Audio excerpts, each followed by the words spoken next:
Hello and welcome to Property Matters on Dublin South FM. You can contact the show on Twitter, Facebook or LinkedIn at iPropertyRadio, or indeed email hello@iPropertyRadio.com. Your host for today is myself, Carol Talon, and I'm delighted to be joined by Conor O'Connell, Construction Industry Federation Director for the Southern Region. Conor, thank you so much for joining us today. Thank you very much, Carol, and thanks for the opportunity.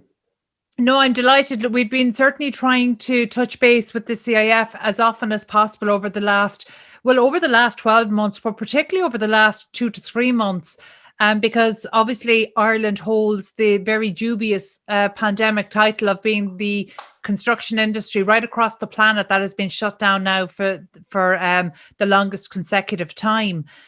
So as we're recording this, is there any update on likely reopening dates?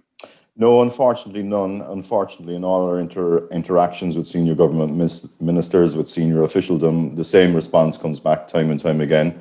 The announcement we're expecting will be made on Monday, March the 29th. We are hopeful and very expectant that we'll be allowed to resume operations on April the 6th, which is the Tuesday after the Easter weekend. We see no reason why we can't resume. No reason has been given to us as to why we can't resume. So look, at this particular moment in time, we would be very, very hopeful and confident of reopening on Tuesday, April the 6th. But we just don't know at the moment. The metrics keep changing. We were told if numbers went below 1,000, we could reopen. Then we're told a different figure. So it's very, very disruptive at the moment. There's no clear reopening plan or no clear reopening sightlines have been given to us. So obviously we continue to make the case that we are the only construction sector that we know of in the world that is shut down to the extent we are shut down. If you look across different metrics, the number of cases that have occurred in the construction sector or associated with the construction sector are very low and trending downwards. So we find it very, very difficult to understand and a very, very frustrating period at the moment, Carol. Yeah, look, Conor, that's absolutely something that I'm picking up myself from people across the industry. It seems very bizarre that schools are reopening at the pace at which they are reopening. With another tranche of students going back today, and construction not only is still closed, but actually doesn't have a confirmed reopening date. So it feels a little bizarre, particularly when you take into consideration the fact that our teachers haven't been vaccinated. So therefore, you're talking about teachers trying to implement the kind of controls across younger people. And we have the Construction Industry Federation the construction industry with a very strong history in safety. But more importantly, there's been huge investment and training and upskilling in adopting the HSE safety protocols on site. And they're not reopening. So, I mean, this goes beyond frustration to the point where does it even make sense at this point? We can see absolutely no logic. And we've made that quite clear. And we continue to say there's absolutely no logic to keeping the Irish construction sector locked down in the manner it's locked down. Fine, we have maybe 30 to 40,000 people working or engaged on essential construction projects. But if you look, and you reference there the secondary schools and the primary schools that are returning, you're talking about mobility of 350,000 people interacting in closed environments. You're talking about the construction sector, if it was to reopen fully, and you're talking about maybe another 40 to 50,000 maximum going to and from construction sites on a daily basis. As you said, we've online inductions, we've standard operating procedures that we've been told are world class and have been adopted in other countries. To us at this stage, there's no rhyme or logic at all to it, Carol. Yeah. Well, look, let's try to get into specifics as much as we can. Based on 2020 figures, I think actually surprised people in terms of the level of productivity and output, considering the year that we had.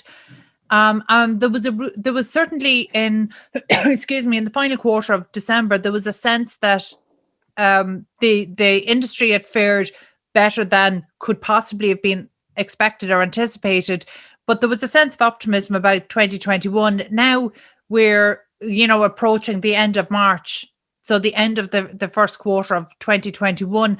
How is that changing the expected outputs and the forecasts for the sector in 2021? It's a completely different dynamic this time around. You're talking about effectively 5 months at least lockdown over a 12-month period. We were all surprised at the housing output figures and the other productivity figures that emerged from the end of 2020. But this time around is completely different. We're going to have consequences of this lockdown that we didn't see in the last period, for many different reasons. The length of it, for one, Carol, we're at a prime time of the year in terms of productivity and construction sites for the civil engineering aspects of housing construction, etc.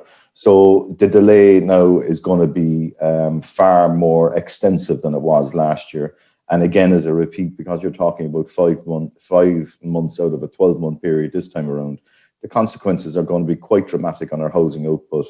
The EY report that has been published over the weekend shows that we're only expecting housing completions, for instance, to reach 16,000 this year, 2021, whereas previously, pre-COVID, the expectation was 28,000. After the first lockdown, and we were looking at the figures for 2021, we were expecting something, if we weren't locked down again, that housing output would reach 21,000. So that just gives you a small insight into the effect this time around. So it's extremely disruptive, Carol, and it's going to have a significant impact. We know, for instance, anecdotally, that many of the clients for our house builders at the moment, the time approvals for their mortgage approvals are running out. It's international investment finance, international investment into the sector. We're extremely concerned about that, Carol. You've touched on what is part of quite an extensive chain there. So let's maybe come back to your members in terms of the projects that they had planned. Do we know yet? Because I think last year for 2020, things were a little bit distorted because we were still looking at maybe plan permissions that had been granted. So we were still speaking in a lot of theoretical figures, whereas by 2021, there's a little bit more clarity. So even though we know that there's been a record number of, for example, student apartments granted planning, we know that commencement notices are well down. Do we know how this is going to pan out, say, for projects that were in the works? So contractors coming in after Christmas that restarted either, at the end of December or early January, only to be shut down by the 8th of January. Do we know projects, are they likely to remain as live projects? Are they likely to still be viable? Is this something that your members are dealing with right now? Well, look, that's a very broad question, Carol. We do contractors are in contractual positions, builders are in contractual obligations at the moment. So it's very difficult to see any situation where a current project will not complete out. But we do know, and I know in my home city of Cork, for instance, we do know of projects that were coming out of the ground pre-COVID last year that are now have been stalled, and it's unlikely that they'll recommence until the latter part of this year, if they will recommence. So look, it's a very, very diverse picture, Carol, but generally speaking, we don't expect many projects to stall or cease in the manner in which you're talking about. If they're out of the ground and they're being worked on, in many, many instances, we know that even during the pandemic, for instance, in the office sector, there's still a demand for offices. Again, referencing my own home city, we know that Apple has recently taken out office space in a new large development here. So look, we need to come out of it though sooner rather than later for our international reputation, Carol. We cannot have that damage any further.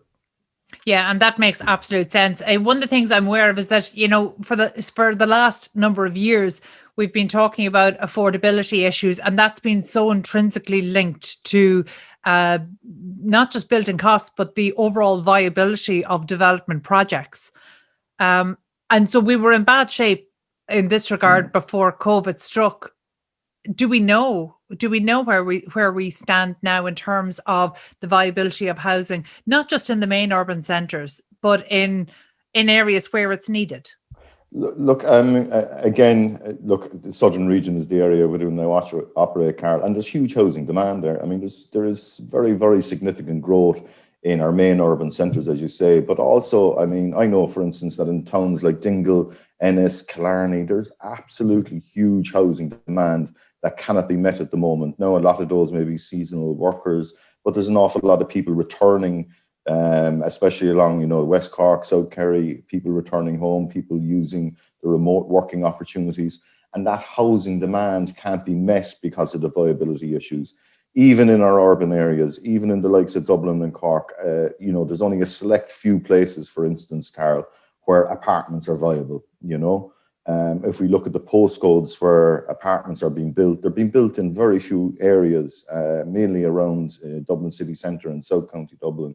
We need to ensure that apartments are viable right throughout Ireland, especially if we're serious about the national planning framework and the 50%, urban or infill or brownfield target that's going to have to be met. We need to have sustainable development initiatives introduced. You cannot have a situation where the planning policy is so divergent from economic reality. In other words, we have density guidelines now at the moment that are requiring 35 to the hectare and more, or in excess of that, depending on location. So we need planning policy and economic reality to merge at some stage in this country. That if we want people to live in, urban environments, inner city areas, if we want to retrofit our inner cities, which we're going to need to do post-COVID, then we're going to have to introduce incentives. The fourth law of economics is people respond to incentives. It's a basic tenet of the economics of a free market, open market economy, which we are. We're one of the most open market economies in the world. And we have to recognize that if we cannot punish is the wrong word. We cannot disincentivize apartment development by making it so difficult and so expensive to produce, And that's going to be one of the clear initiatives that are going to be required when we come out of this post-COVID pandemic, because as we know, retail is under pressure. The existing uses of our urban environment are going to change dramatically over the next 10 to 20 years. So how do we make that sustainable development pattern more viable? I think that's a key question that we're going to have to look at. You look at there's been report after report after report done on apartment costs, yet there is still so much misinformation out there. It's shocking. And it's shocking that people in clear positions of authority, or some of our politicians, for instance, continuously misquote, the figures in relation to apartment delivery or housing delivery in this country. They're misguided, misinformed, and that's putting it mildly, Carol. And that's a very, very serious issue that we're going to have to tackle once we come out of this COVID pandemic, because the demand is there. People want to live in certain locations. Let's facilitate that. Yeah. Conor, you've touched on a couple of really important things there, not least of all, the misinformation that's going out. And what I'm seeing online in terms of industry conversations that are happening, there seems to be such a clear public sector and academic sector versus private sector conversation, and they've become very polarized, which is never helpful. And one of the really worrying things we're seeing, particularly around the building heights debate, is that it's getting very overtly personal as well, and that's not helpful at all. So actually, I think that you touched on another big disconnect there, and I'd like to maybe bring it back to Cork City actually for a moment, just in terms of the National Development Plan. Last week there was news circulating about IBEC shared, the business lobby organisation, shared a submission they made in terms of the midterm review of the National Development Plan. And it really did, it definitely, there was a light shone on maybe the lack of capital investment in Cork, the lack of investment in infrastructure. I think the terminology used was decades of chronic underinvestment. And given Cork's importance from an FDI point of view, and that's not new, going back decades, that seems like a very major disconnect. So I've referenced the IBEC submission, but I know the Construction Industry Federation has also made a submission. So what, in terms of the submission that was made, what are some of the key calling points out for that? Well, I think it's very welcome that IBA came out with that statement, of a chronic underinvestment. It's a very, very dramatic statement to make, Carol, but it's absolutely true. If you look, and Cork is symptomatic of what's happening right around Ireland, Dublin's no different either. You look, we've been very lucky in Cork in that we've had high population growth. If you look at it relative to our size, obviously it's a city and county with a population just over 500,000, which is small in international terms, but look, if you look at it from 1996 to 2016, the population of Cork City and County grew by 125,000 people. That was in a 20-year period. That rate of population growth was pretty extraordinary given, the many different, recessions and ups and downs that we faced. And that population growth has even accelerated in recent times, again, as the economy has recovered from recession. But I struggle to name the number of transport infrastructural projects that have taken place over that 20-year period. In 1999, we had the Dunkettle Tunnel open, or sorry, the Dunkettle Tunnel, the Jack Lynch Tunnel open. Yeah. And after that, I struggle to think of any other major infrastructural project. The reopening of the Cork to Middleton rail line was another one, the commuter rail line. But that's been it. So what we're facing now and what we faced over the last number of years is the effects of that chronic underinvestment in infrastructure. The traffic, the congestion, the fact that zoned lands can't be developed because there isn't the water and wastewater services haven't been provided over that period of time. So we've been very, very attractive as a location, to use Cork as an example. And we've had that, and that FDI growth is continuing, and it's even accelerating in recent times. And more of it is to come, but we need the public sector investment to keep up with the population growth and the employment growth. And I think that's right around Ireland, but I think it's especially so in Cork, and it's especially so in Dublin maybe than other centres, but we do need that infrastructural growth to keep pace with where people want to live and where people want to work.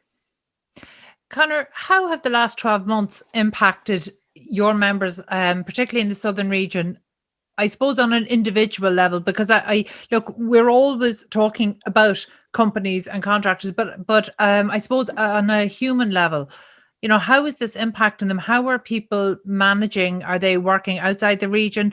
Are they retaining their key staff? Are they in a position to retain their supply chain? Like how are they faring out? It's been an extremely difficult time, Carol. And look, you ask about the personal element of some of our members. Look, in the last week, we've been taking calls in relation to the difficulties that some of our members are having with their leasing arrangements for plant and machinery, the difficulties that they're having in their interactions with whoever they may be, the banks or the leasing houses. And it's causing severe difficulties. Member companies, if they're not working under, certain forms of government forms of contract, there's no mechanism at all where they can recover any element of costs. The element of costs for the shutdown, there's a small element that can be covered under the various offers of government procurement notes, but it's badly affecting them. They can't avail of the CRIS scheme. So it's been pretty severe, Carol, for an awful lot of our smaller and medium and larger companies. Have they any reason to feel hopeful about the rest of 2021 at this stage? Absolutely, but we need to get working. We need to get back working on April the 6th, or we will be very concerned about the impact on businesses' viability. Look, we're looking forward. It must be said, Carol, that in terms of the pipeline of work, it looks very positive. I mean, it is extremely positive, as I said earlier on, that we still have major world-class FDI clients taking up office space, for instance. There's been a very good announcement there today in relation to Stripe and 1,000 workers in Dublin. They're going to need to live and work somewhere. They're going to need to go into the office, come back and go into their apartment or house in the evening. So we're going to need, there's obviously a huge need for our services. So we just need to get back to work though, Karen. Yeah, Conor, that's about as clearly and as plainly as we can say it today. And hopefully on March 29th, there will be a positive announcement that the industry will reopen on the 6th of April. Thank you so much for taking the time to talk to us today. That was Conor O'Connell, Construction Industry Federation Director for the Southern Region. We need to take a quick break. Stay tuned.